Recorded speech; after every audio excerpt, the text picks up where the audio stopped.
What's up, YouTube, man? Welcome back, man, to another video, man. If you're new to the channel, my name is JR, man, and I did 10 years in the Georgia Department of Correction, man, and I share prison stories, man. I let you know what was going on while I was behind the walls. Now, this is a part two, man, for the story I dropped yesterday with that boy Marco and Zoe and them, man. Now, let's get into it, man. Now, after the incident happened, man, where they slick are calling themselves trying to put Marco on the door, which he did get locked up, and he did go to the hole because the lieutenant and everybody that came down there. But they really ain't put that man on the door, bro. He really ain't got put on the door because he wasn't going for it. You can't invite somebody into the room talking to them and then have somebody go to their room, put their stuff on the door. Like, nah, bro, if you gonna do it, pull up the right way. You know what I'm saying? Pull up with pressure like how y'all be pulling up on other people. You gotta do it just the same. You can't pick and choose who you do it to. So I didn't respect that move, man. But like I said, that boy Zoe, after that, it was so funny, man. After that, he came to me. He was like, man, I told you, make a man. Told you, man. Slide him. I was like, in my head, I'm like, bro, you really ain't sliding, bro. You really didn't. Y'all just tried to trick the man and put his stuff on the dope. Y'all ain't did it. So anyways, man, come to find out what really was going on was that AUG, one of the guys who had then called Marco to the room with Zoe to talk to him while other guys were going to take his stuff out of his room, he was the one that was so-called supposed to be talking to the female, Miss Anderson. Yeah, it was him, come to find out. And I was like, what? Because I be in the dorm, bro. I be seeing stuff, bro. All this man do, all the females, bro. He always in the flap. He always go up there. He always talking smack to them. When they be doing their rounds or they be walking around, he just behind them like a little puppy in their ears. They be like, man, go on somewhere. That's the thing, stuff they be saying to him. He just be right there like that. I'm like, bro, if anything, you be blocking dudes. You really a blocker because you just be in the way for no reason. But he was kicking it to Zoe like he was the main man, like he had stuff going on with old girl. And if old girl respected you, bro, y'all in the same dorm. She was busting big choops on bro, man. She was busting big choops, bro. So I'm like, man. Anyways, he acted like that was just everything, like he meaned a lot, like they accomplished something, man. Y'all ain't accomplished nothing doing that, man. And fast forward now, man, to about like, this probably had to be like a month and a half or so, bro, before I end up seeing that boy Marco again. And how I seen Marco one evening we coming back from chow. And I heard somebody at the window like talking to another guy. And he was like, you good, G, or whatever? And when I seen in the window, it was that boy Marco. He was like, you know what I'm saying? He did one of these to me. And I just hit him back with one of these. It ain't much said. It was respect both ways. And he understood that. So I heard him telling the guy, like, man, yeah, bro, that's some BS what they did or whatever. You know, I'm walking by, I'm hearing everything that's going on. So when he was telling him that, he was like, yeah, and I seen that boy Floyd, ask him how I pulled up on him. Dang, I was like, damn, because Floyd, one of the guys who went and got his stuff out the room, the one that got hit across the head with that broomstick. He, the type of dude now in Chain Gang, you have a lot of these type of dude, they're always on the walk. They always trimming around. They don't like to stay in the dorm, so they always like outside running the building. They be trying to get stuff, trying to move stuff for other people. But really, bro, they just be in the way, man. They be trying to run Ice Call, but this was Floyd that got into running Ice Call, and I guess Bryden caught up to him on the walk. And he got them supposed to have pulled up on him sideways. I don't know the details of that. But anyways, man, and this is how crazy how Chain Gang work. So over this period of time in my dorm, you had a lot of, the dorm was changing over. The dorm is always changing over. It might stay a certain time for like a month or two, but then you might have 20 or 30 new guys coming in because people are constantly going to the hold or people constantly getting transferred and new guys moving into the dorm. It's just a few guys that just be in there for a long time. Over this time, like I was said, you had dudes like Detroit. You had dudes like Bama G. All them dudes moving in the dorm, that boy Val Lawson, y'all probably remember them from stories I shared before. But they came in the dorm and they was, you know, they was doing their thing as far as the organization was concerned. And they didn't respect Zoe because Zoe used to be playing with his nose. But everybody know that Zoe was a legit GD. But these dudes ain't really respect him because of his habit. And I could see why. I respected the reason why they ain't respect him. Because he be playing with his nose, bro. So all this going on, bro, the structure of the dome has started to shift. Really, you had guys who had been in there who just legit GDs, but they don't hold no form of like upper echelon type of position in the organization. But they ain't know which side to go on. They don't know if to stick with Zoe or to stick over here with Detroit and them, because these folks over here, they getting money. You know what I'm saying? All these boys hustling. This dude over here, he just playing with his nose. But somehow they hold loyalty to Zoe. They hold a little bit more loyalty to Zoe. So, bro, this is so crazy how this has happened. This is like a year later, bro. This is like a year later. Marco end up moving back in the dorm. And this happened probably like a 9-10 o'clock in the night. And this was so crazy how it happened. His toilet broke. His toilet got broke in his room or whatever. I guess two dudes was over there hitting, and their toilet got broke in their room. So they ended up moving. There wasn't no other space in that dorm that he was in. So they ended up moving him back to the dorm. You feel me? So when he came back to the dorm, once I seen him move him in, I was like, oh man, this finna goddamn go down. I knew instantly like something finna happen, bro, because I know he always used to say that he gonna get his get back over this period of time. I hear it from other people. I just heard him said it on the walk or something. And like I said, it was a different set of like GDs in here. And once he come in, you know who he rocking with. He rocking with these guys over here, because Marco was a get money dude too. Like I said, he was a cool dude. Always put together and everything. So, man, that night, I'm like, man, it's finna go down. So that boy Zoe seen me up on the range. I'm kicking. He's like, oh man, they don't move this boy back in here. Don't move this boy back in here. He lucky I'm finna go home. And yeah, Zoe was finna go home. You know what I'm saying? He been saying this for like the last 6 months. It was coming up on him going home. I want to say he had like 2 weeks left before he actually get out. So he like, man, he lucky I'm finna go home. I slide him again. But in my mind, I'm like, bro, that ain't going down like this time, bro. As soon as, mind you, these folks, Detroit, Bama, or Valdosta, they knew about the situation. All these folks knew about the situation because, you know, bro was up there with them folks as far as levels in their organization. They knew what was going on. So instantly when he came in there, bro, these folks, they was in the room for a long time, bro, having like somewhat of a meeting. All four of them. So the whole time Zoe up there, like I tell you, I'll just be posted sometime, man, looking. So up there, he's like, man, all these in the room. He be talking so fast, bro, it be so hard to understand. But I had to like pick words out of it, kind of put everything together. So he basically was saying like, oh, they having a meeting in there, I don't think who they think they is.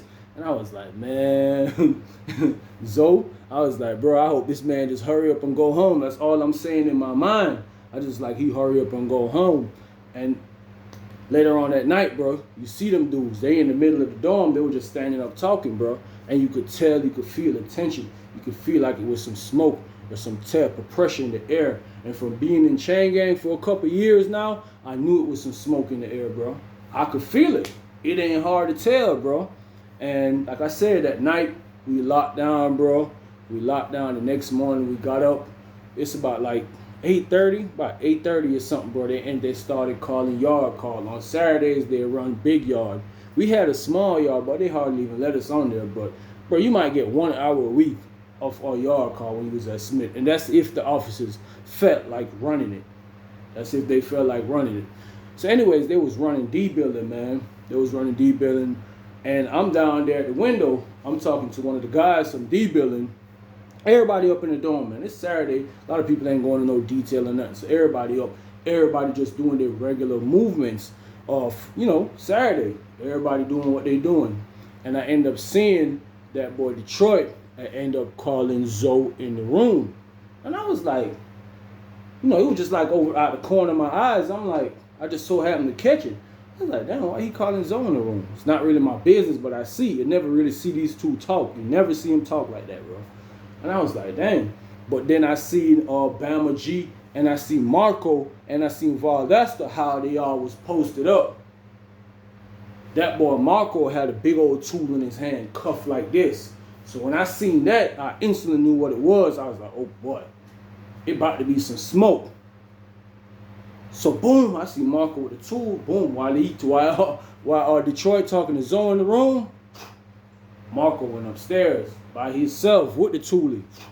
He went to Zoe room, bro. He went and packed that man's stuff up. Mind you, it's other GDs in the dorm. So they start looking crazy once they see Marco coming out the room with Zoe stuff, bro. They don't know what to do. They don't know what to do, bro, because they know these folks, they heavy hitters over here. They about to smoke too. You feel me? This man, he finna go home or whatever, but they hold more loyalty to him. So you can see it in their face. They're like, man, they don't know what to do. Man, Marco went and got the man's stuff, man, right to the door. Throw it at the door, man. Then all you seen, like I said, everybody in the dorm looking, bro. Everybody looking. Boom. I'm looking, but I'm trying to play it off like I'm looking outside on the yard or whatever. I don't want to just be up in everybody's business like that. So anyways, man, boom, this boy Marco came down, threw his stuff right there. Zoe ended up coming out the room with Detroit. Detroit was like, man, get on the door, man. You know what I'm saying? That's all you hear him say, man, get on the door. You know what I'm saying? He was holding his hand like that. Mind you, Zoe probably reached Detroit probably like right here, bro. Detroit like, man, get on the door, man. He's like, as a matter of fact, hell nah. He was like, man, sit on the floor. He like, bro, sit on the floor. And I was like, the heck? So Zoe was just looking at him like, bro, all the other GDs in the dorm, they like this. They don't know what to do. I remember one of the GD dudes upstairs. He was real cool too, though. And he was about to smoke. He's like, man, Zoe, what's up, Zoe? He like, Zoe, what's up? Zoe was like, man, just chill, man. Just chill, bro. I'm finna go home, man. I'm finna go home. Let it go, man. Just chill. Man, Detroit had that man sitting on his hands. He told that man to sit on his hands in the dorm, bro, right by the door. I was like, bro, this is so embarrassing, bro. It's crazy, bro. That is crazy work, bro. Detroit had that man sitting on his hands, can't move, bro. All these folks in the dorm, like they were just waiting for one of the other GDs just to say something or act like they was going buck. It was one GD beside me at the window, bro. He's slick trying to tell somebody in the other dorm like what was going on. But like I said, some of the GDs, they know these dudes. They know Detroit. They know Valdosta. They know Bama. They know these folks ready to go. They be ready to pop. So they ain't like, man. And plus Zoe done told everybody like, man, stand down. I'm finna go home. But Detroit, he had that man on the floor just talking crazy, man. Marco came over. He's like, man, you think I was gonna get you? You say you think I wasn't gonna get you? He said, man, you can't try me like that, man. And Zoe just had his head down, bro. Sitting on his hand, had his head down. Bro, that's crazy, bro. For a grown man to have another grown man sitting on his arms, bro. But I knew Zoe, even though Zoe used to be on the cream, bro, he was real smart, bro. Zoe was real smart. He wasn't going to play himself, bro. He wasn't stupid, bro. And I shake his hand for that, not to try to buck or to put anybody else in no other type of situation in the dorm. He knew he about to go home. He could go ride him 2 weeks out in the hole. Because that's all he going to do. Go to the hole. And he told them folks like, nah, I commend him for that, bro. He was real smart. He didn't let pride get in the way. Mind you, this man was top tier, bro, in the organization on the camp, bro. For a long time. For a long, long time, bro. And these folks just bucked the jack because, you know, they on some renegade stuff over here, bro. They ain't really with all that structural stuff going on. They renegading right now. Mind you, some of these same dudes been in the dorm with Zoe before. We've been in other dorms together and they never really tried nothing like that. But it really was Detroit, bro. You feel me? Detroit was the one. He really didn't like that home was on the cream or something like that, bro. He's like, man, I'm not finna roll up on no dude that be on no cream. He like, nah, I heard him say that before. And he went, when it be so like the smoke or the BS, Detroit be with it, bro. He be all the way with it. But like I said, I commend that boy Zoe. He sat on them hands, bro. Until that boy Marco, like I said, that boy Marco went up telling him like, bro, I told you I was gonna get you. Marco was like, man, get on the door. You know what I'm saying? Had the toolie like this.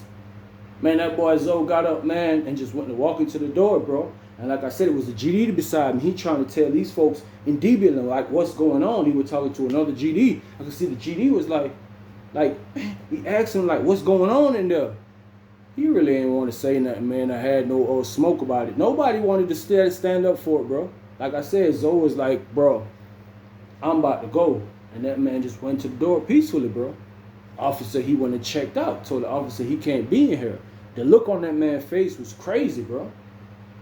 Because he was up there for so long, calling shots and everything. Like I said, things could change like in the drop of a dime in chain gang, bro. It could be like this 1 minute and next minute it'd be just a whole bunch of crazy stuff going on, bro. This is from like a year ago. You see how crazy this happening was? Somebody was just fighting in this man's room in a whole other dorm. The toilet broke. They ended up moving back over here. And when they moving back over here, he got some dudes he rock with. And they already ain't like this man Zoe. So they're like, oh, perfect reason for you as far as to just put you on the door. And that's exactly what they did, bro. That man was in the salad port. He was just looking. You know what I'm saying? I'll never forget. He turned back in the dorm. He was just looking in the dorm. Looking like this. Looking like this. And like a couple weeks later, bro, he had ended up going home. I remember we was on lockdown specifically. And some dudes was talking in the event. It was like they heard from Zoe. And Zoe said he had some paper, bro. Zoe had some paper on that boy Detroit head, bro. He had him put some paper on that Detroit head. That's what people were saying. So let me say, it really was allegedly. It really wasn't like that for real, but they said that's what it was. But that's how that went, man. You got to be careful in the chain gang. Be careful of the things that you do, bro, because you can't run and you can't hide from it, man. Appreciate y'all checking out the video, man. A lot of love, a lot of respect, man.